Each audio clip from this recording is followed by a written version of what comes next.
अगला प्रहार तुम्हारे सीने को चीर देगा पौंड्रक। क्षमा मांगो।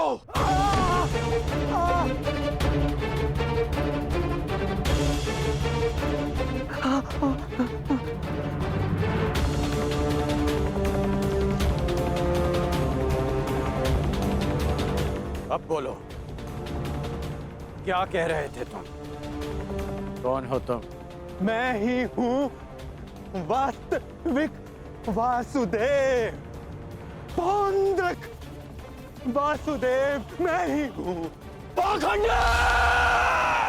नहीं गढ़, मित्र नहीं, नहीं मित्र। रुक जाओ अंगराज।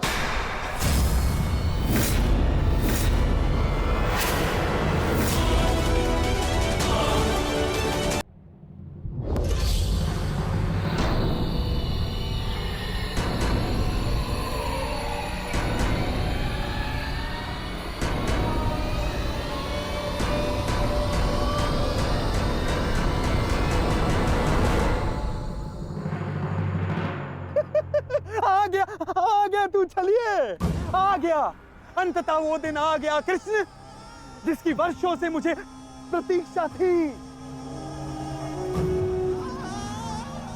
यदि अंत से पूर्व मनुष्य को उसकी भूल का भान हो जाए तो अच्छा ही होता है। अब तो तुम्हें विश्वास हो गया होगा कि वास्तविक वासुदेव कौन है। मैं ही हूं वास्तविक वासुदेव, पौंड्रक वासुदेव। इसलिए जिसका अधिकार आरंभ से केवल मेरा है, मुझे मेरा सुदर्शन चक्र दे दो कृष्ण। देने ही तो आया हूं तुम, परंतु चेतावनी, मैं तुम्हें बहुत अवसर दे चुका हूं पौंड्रक। तुम्हारे पाप का घड़ा भरता जा रहा है पौंड्रक। अब मेरा स्वांग रचना बंद करो। चुप कर छलिया कृष्ण। तू ढोंग, तू छलिया मुझे बताएगा कि अब मुझे क्या करना चाहिए और क्या नहीं। जो तुझे देव मानते हैं ना, वो सब दृष्टिहीन है और बुद्धिहीन भी। परंतु मैं नहीं हूं। अपने सहयोगियों को धैर्य की महिमा समझाओ दुर्योधन। युद्ध प्रारंभ होने में अभी समय शेष है और समय से पूर्व युद्ध को आमंत्रण देना सर्वनाश को आमंत्रित करने के समान होता है दुर्योधन। क्योंकि इस समय मैं अस्त्र ना उठाने के लिए बंधित नहीं हूं। मनुष्य को खाई में गिराने के लिए उसका केवल एक पग पर्याप्त होता है पौंड्रक। अभी अभी मैंने कर्ण को रोककर तुम्हें मृत्यु के मुख में जाने से रोका है। कदाचित तुम्हारा अगला पग तुम्हारा अंत ना रोक पाए पौंड्रक।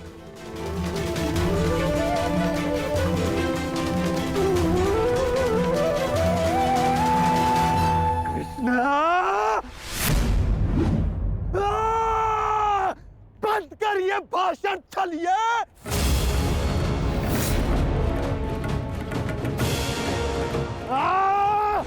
छलिए पाखंडी, आज मैं तेरा अंत करके ही रहूंगा कृष्ण। धैर्य रखो मित्र, क्रोध मुझे भी आ रहा है। अपने क्रोध को युद्ध के लिए बचा के रखो।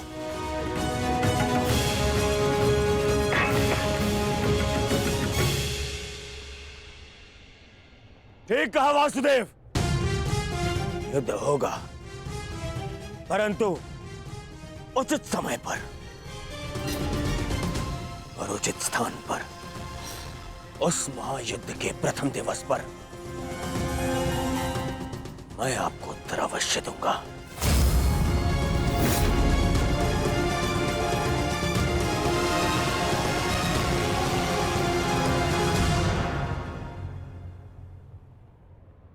तुम चोटिल हो मित्र, आओ तुम्हें तुम्हारे शिविर पर छोड़ दूं।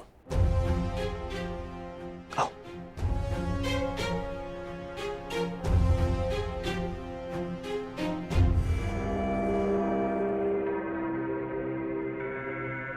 मित्रकांड, तुमसे हस्तिनापुर पर भेंट होगी। आशा है तब तक तुम अपने इस भ्रम से निकल जाओगे और तब तुम समझोगे कि मेरा चुनाव उचित था।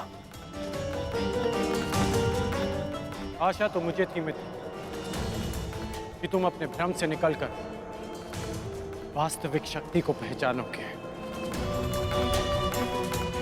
परंतु अब कोई लाभ नहीं।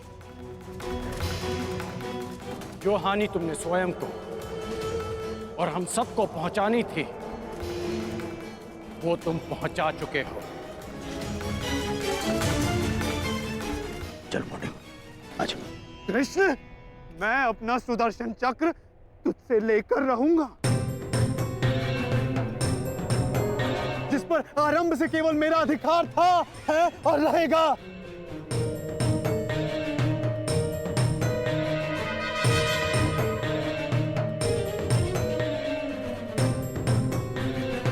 चलो सारथी।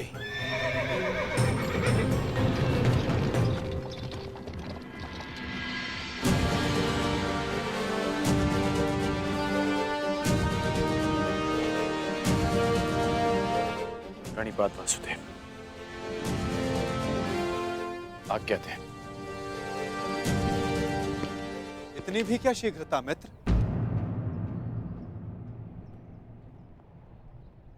सारथी रह चुका हूं तुम्हारा, आज भी अपने रथी का मन पढ़ सकता है ये नटवर। समझता हूं कि तुम व्यथित हो। क्या अपने मन की बात अपने सारथी से नहीं कहोगे तुम?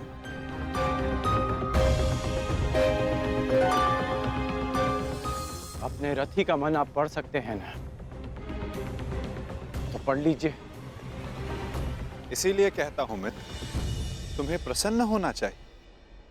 दुर्योधन ने उचित चुनाव किया, उसे शक्ति चाहिए थी, उसे मिल गई। नारायणी सेना अब उसके आदेश के अधीन होगी। नारायणी सेना में नारायण ही ना हो तो वो कैसी नारायणी सेना केशव?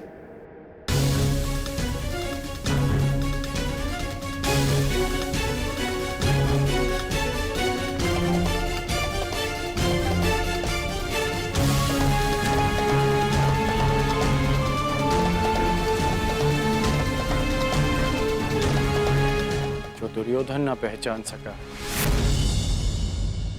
वो आप जानते हैं, और उसे मैं भी देख सकता हूं। जिस क्षण उसने आपको त्याग कर सेना को चुना, उसी क्षण उसने विजयश्री थाल में सजाकर पांडवों को भेंट कर दी।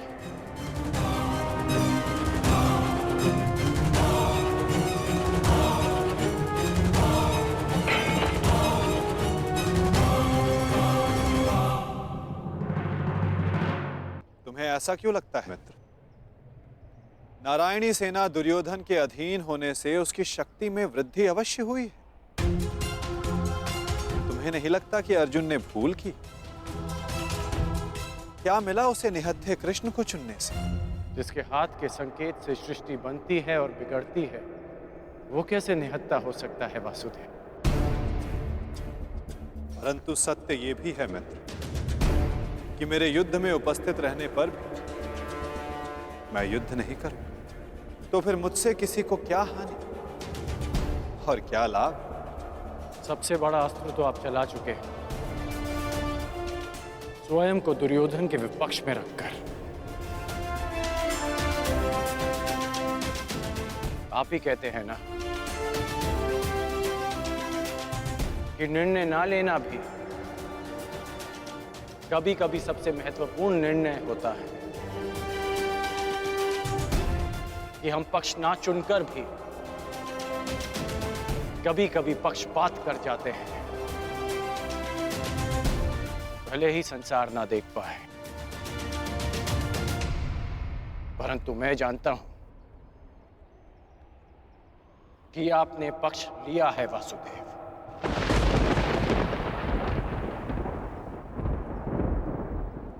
नहीं मित्र, मैं किसी का पक्ष नहीं लेता, ना किसी को चुनता हूं। लोग मुझे चुनते हैं या छोड़ते हैं। मानता हूं कि आपने किसी को नहीं चुना, परंतु आपने दुर्योधन को बाध्य किया कि वो आपको ना चुने। आपने ऐसी परिस्थितियां उत्पन्न की कि वो ही आपको चुने जिसे आप चुनना चाहते हैं।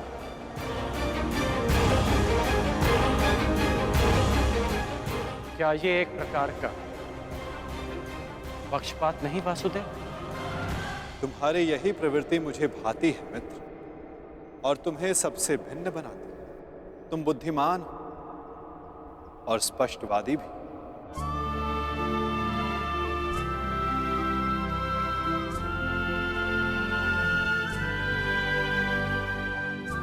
ऐसा होकर भी क्या लाभ वासुदेव, जब मैं आपका साथ ना पा सका।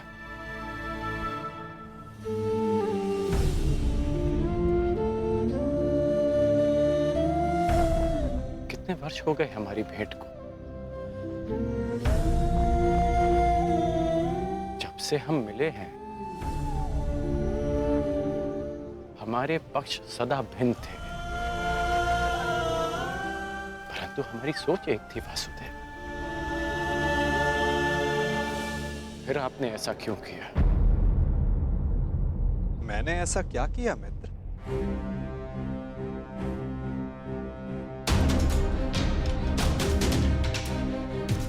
आप सब जानते हैं, फिर भी ये प्रश्न कर रहे हैं। अब तो मान जाइए कि आप पक्षपाती हैं। कैसा पक्षपात अंगराज? विराट नगर में मैंने कौरवों और पांडवों को समान अवसर दिए कि द्वारका आकर मुझसे पहले जो समर्थन की मांग करेगा मैं उसी का समर्थन करूंगा। विराट नगर में जब आपने वचन दिया, वहां सब उपस्थित थे, परंतु द्वारका में जो घटित हुआ वो केवल दुर्योधन और अर्जुन ही जानते हैं। दुर्योधन को केवल आपने भ्रम दिया और शक्ति दी अर्जुन को।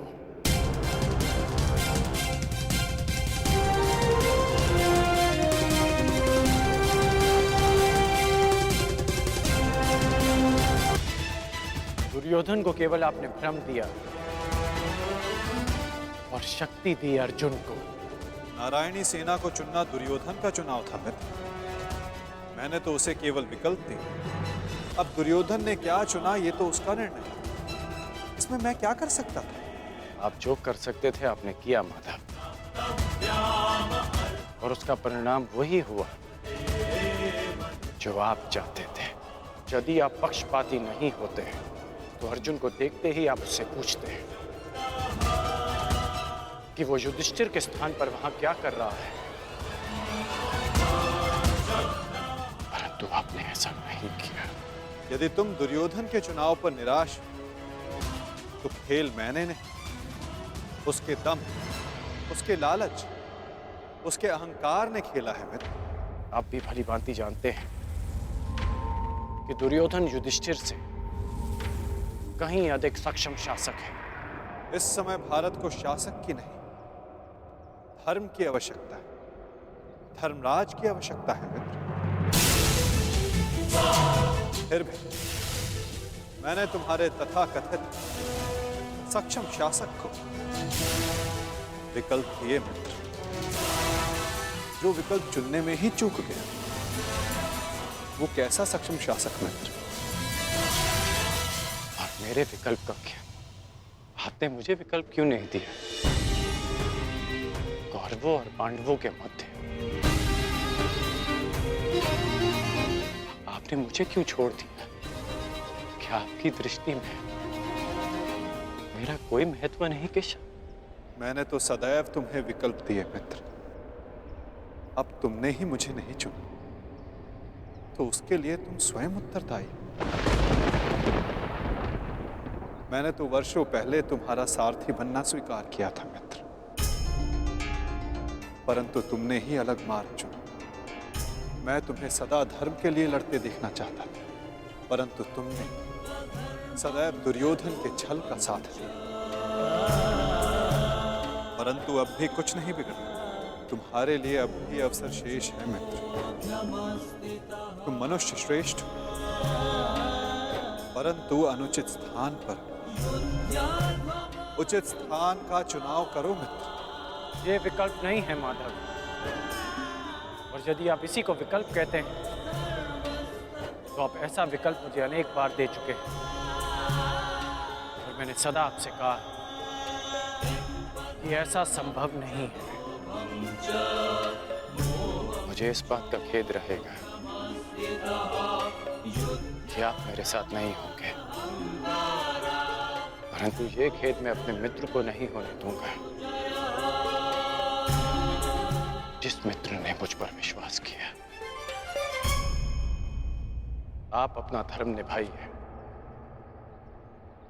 और मैं अपना ऋण चुकाऊंगा वासुदेव।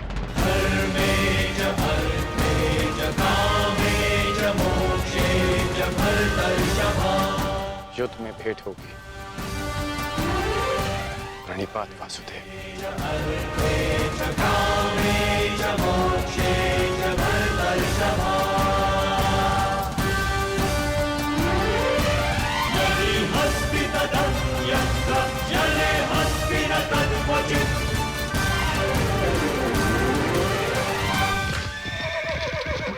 नहीं मित्र, युद्ध से पूर्व हमारी भेंट होगी, और मैं तुम्हें एक और अवसर दूंगा। तुम्हें आभास कराऊंगा कि जितना सम्मान तुम्हें चाहिए उससे कहीं अधिक सम्मान के योग्य हो तुम। अगली भेंट में तुम्हारी वास्तविकता से भेंट करवाऊंगा मित्र। तुम्हें ज्ञात होगा कि तुम वास्तव में कौन हो। आशा है कि उस दिन तुम उचित विकल्प चुनोगे मित्र।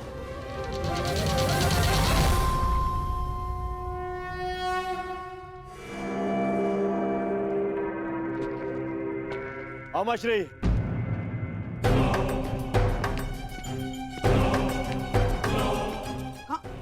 कहाँ थे तुम? मैं कब से तुम्हारी प्रतीक्षा कर रहा हूँ। बताओ क्या हुआ द्वारका में? और उस छलिया के रहते तुमने नारायणी सेना को कैसे अध्ययन किया आपने? हैं? अब बैठिए, तो बैठिए। अरे अमश्री, आज तक आप अपनी चालों से मुझे आश्चर्य में डालते थे,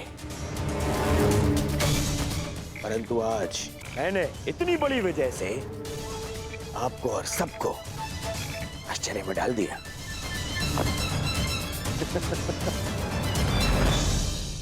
सब इतने प्रसन्न है मेरे इस निर्णय से, सिवाय मेरे मित्र कर्ण के। समझ में नहीं आता उसे अभी भी ऐसा क्यों लगता है कि मुझे सेना को छोड़ के उसने हत्या कृष्ण को चुनना चाहिए था।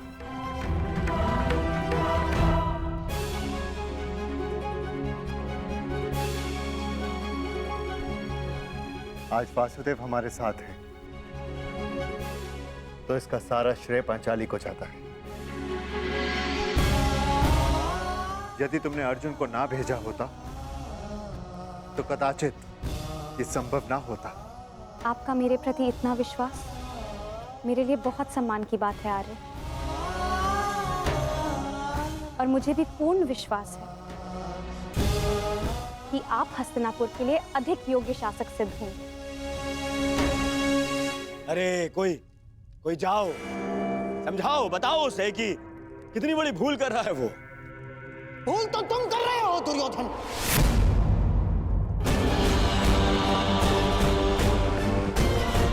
आज पहली बार मैं कर्ण से सहमत हूं। तुम्हें नारायणी सेना के स्थान पर कृष्ण को ही चुनना था। ये क्या कर लिया तुमने? अरे मैंने क्या किया मामाश्री? उस कृष्ण ने वहां वचन दिया कि वो युद्ध में अस्त्र नहीं उठाएगा, तो फिर मैं नारायणी सेना को छोड़कर उस निहत्थे कृष्ण को चुनकर क्या कर लेता? अब हमारे विरुद्ध पूरी नारायणी सेना होगी जो हर प्रकार की व्यूह रचना में निपुण है। हमें अपने सैनिकों को श्रेष्ठ प्रशिक्षण देना होगा। जब तक माधव हमारे साथ है नकुल, हमें किसी बात की चिंता करने की कोई आवश्यकता नहीं। यदि आज वो हमारे पक्ष में होता तो पांडवों के लिए नहीं, आज वो हमारे लिए रणनीति बनाता, हमारे लिए। उसका वास्तविक अस्त्र तो उसकी नीति ही है। वो कृष्ण कोई साधारण मनुष्य नहीं है ना। अरे महामायावी है वो, महामायावी। वो समय को अपने मुताबिक चलाना जानता है, और इतना ही नहीं, वो अपने पक्ष के अनुसार